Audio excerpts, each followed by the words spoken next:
ნახევარდაცვის ხაზი ასეთია 29 აბდულმალიკ ოლატუნჯი 17 ბლანსო ყანოფი 8 ლაშა მენთეშაშვილი 30 ემანუელ ბუანსი და 7 ნომრით მარცხენა ფლანგიდან საბა გეგიაძე ფორვარდის უკან ზურაბ გოლუბიანი ითამაშებს 24 ნომრით და წინ 9 ნომრით გიორგი ცეცხლაძე იქნება ცენტრ ფორვარდის პოზიციაზე.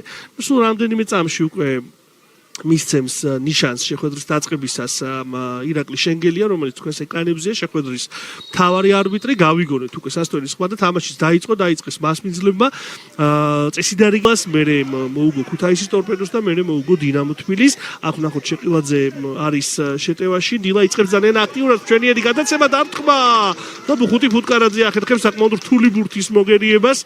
ჩვენი ის რა თქმა უნდა უკვე მომავალ წარმატებებსაც ავტომატურად ნიშნავს. ახ მარჯვენა ფლანგიდან საკმაოდ სახიფათო იერიში დილას შესრულებით ბოლო წუთებში სპაიერი აქტიურობდა დარტყმა მეთეშაშვილის მხრიდან და კიდევ ერთი გოლი ამ სეზონში რიგით მეხუთე ისედაც საუკეთესო იყო თავისი გუნდის შემადგენლობაში მეთეშაშვილი და აქაც ახერხებს გატანას, თუმცა ეს გოლი არ ითვლება საინტერესოა რა არის მიზეზი.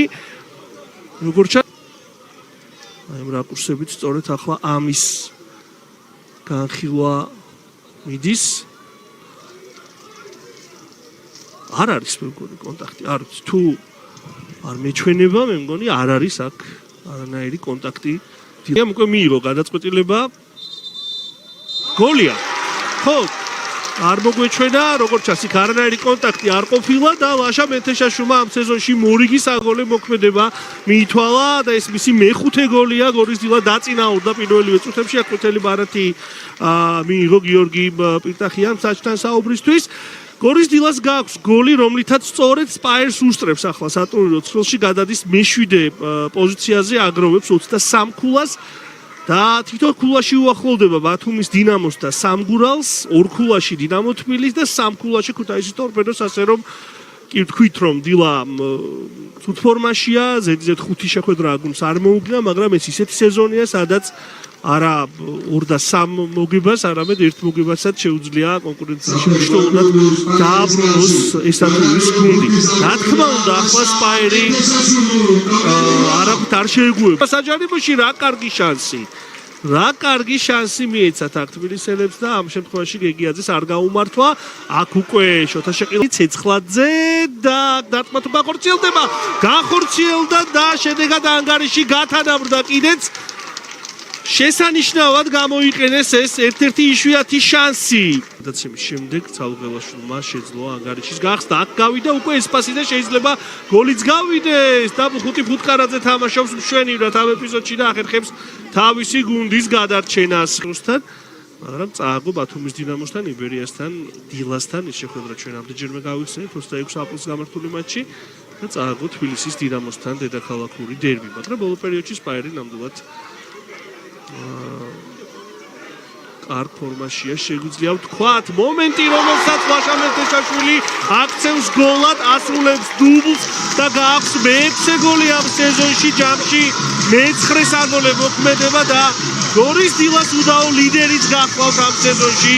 ლაშა მენთეშაშვილი რა კარგი დარტყმაშია სლოსაჯარიმოს გარედან ახალგაზრდა შემტევმა და თავისი გუნდი 65 წუთზე კიდევ ერთხელ დააწინაურა. რამდენჯერმე უნდა ვნახოთ ეს ეპიზოდი განმეორებით აქ.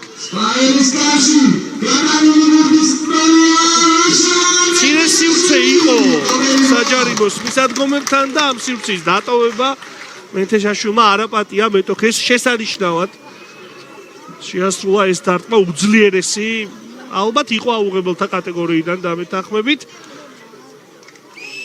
ოფი ბუანსი ბოლომდე იბრძოლა ამ ბურთისთვის და საგოლე გადაცემაც ჩაიწერა, შეგვიძლია ვთქვათ აქტივში. ესე მიზანმიმართულად შესაძლოა პასი არ გაკეთებულა ამ ეპიზოდში მენთეშაშვილის მიმართულებით, მაგრამ აი მორთა ბრძოლაში საბოლოოდ აღმოჩნდა რომ ოფი ბუანსიმ საგოლე გადაცემით მოამარაგა ლაშა მენთეშაშვილი. ვერ ვიტყვით რჩიანი ტორპედოსთან გატანილი გოლის შემდეგ 4 შეხვედრის განმავლობაში არ ქონდა გოლი გატანილი, მაგრამ აი დღეს ერთბაშად 2 გოლის გატანა მოახერხა. სადებიუტო სეზონი ასეთი უნდა შეგვიძლია ვთქვათ. 6 გოლი, 3 საგოლე გადაცემა, არასრულ 18 შეხვედრაში.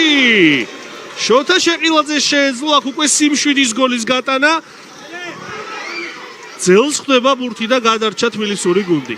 თუ განოფსევ საუბრობდი, მან სამგურალთან გოლი გაიტანა და საგოლე გადაცემა შეასრულა და ბათუმის დინამოსთანაც შეძლო იგივე გოლის გატანა და საგოლე გადაცემის შესრულება. აქ მოსელიანმა გააკეთა შესაძლოა ასევე საგოლე პასი. მეთიშაშვილი ცდილობდა ჰეტრიკის შესრულებას, გაცილებით უფრო პროდუქტიულად შეიძლებოდა ამ ეპიზოდის გამოყენება, მაგრამ აქ მაინც ახერხებენ დილას მოთამაშეები გოლის გატანას და გატანილი გოლის ავტორი ხდება აბდულმალიკ ოლატუნჯი. ეს მისი მეორე გოლია, ეს ორგურთიანი სხვაობა და გორის დილას მემგოლის ამხულის მოპოვება ამ შეხვედრაში არ გაუჭირდება. გორის დილას შემატკივარი იყო თქვენს ეკრანებზე, რომელიც ზეიმობს აი ამ მნიშვნელოვანეს გოლს ამ შეხვედრაში ნიგერიელმა ფეხბურთელმა მეორე გოლი გაიტანა. ამ შემთხვევაში თავით მე საუბრობდი იმაზე, რომ ეს შეტევა გაცილებით უფრო პროდუქტიული შეიძლება და გამოსულიყო ორი მოთამაშე იყო ერთდროულად მარცხენა ფლი აღმოჩნდა, სწორედ აი ამ მომენტზე ვსაუბრობ და აქ მერე უკვე ჯალაღონიამ იმდენად კარგად ჩააწოდა ბურთი, რომ ლატუნჯის აღარ გასჭიროებია გოლის გატანა. კიდევ ერთხელ განმეორებით ეს ჯალაღონიას საგოლე გადაცემა და ამ გოლში მან უდიდესი როლი შეასრულა. ეს ჯალაღონიას მეორე საგოლე პასია ამ სეზონში.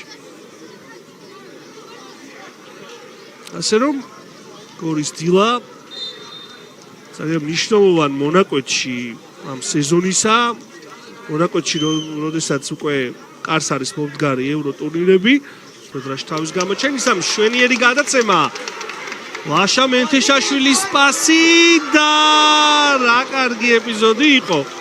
თუმცა არ გაუმართლა ამ შემთხვევაში უკვე ზურაბ ბუსელიანს, რომელიც ძალიან კარგად სამ ქულაში. სპაიერი კი მერვე პოზიციაზეა 21 ქულით.